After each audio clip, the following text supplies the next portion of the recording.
सांगली मिरज कुपवाड महानगरपालिकेचा 2025 आणि 26 सालचा एकूण 1132 कोटींचा अर्थसंकल्प शुक्रवारी प्रभारी आयुक्त तथा प्रशासक निलेश देशमुख यांनी प्रशासकीय महासभेत सादर केला। यामध्ये राज्य आणि केंद्र सरकारकडून तसेच जिल्हा नियोजनामधून येणाऱ्या निधीच्या आधारे 15% वाढ करून हा अर्थसंकल्प शुक्रवारी सादर करण्यात आला।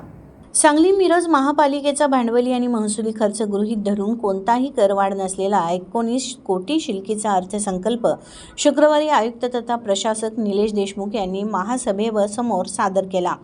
यामध्ये वृक्षगणना करणे, श्वान निर्बीजीकरणासाठी स्वतंत्र शेल्टर उभारणे, ज्येष्ठ नागरिकांना विरंगुळा केंद्र उभारणे, स्वच्छता कर्मचाऱ्यांसाठी 10 नवे हजारी शेड उभारणे, ई-ऑफिस प्रणाली लागू करणे, ट्रिमिक्स कॉन्क्रीट रोड करणे, रोड डिवायडर बसवणे, शहरी ई-बसेस योजना राबवणे, सफाई कर्मचाऱ्यांना ड्रेस कोड देणे, स्वच्छता किट्ससाठी विशेष तरतूद, पुस्तक पिढी उभारणे, महापालिकेच्या खुल्या भूखंडांना नावं लावणे, डीपी रस्त्यासाठी तरतूद, तर मिरजेत खाऊ गल्लीसाठी विशेष तरतूद करण्यात आली आहे।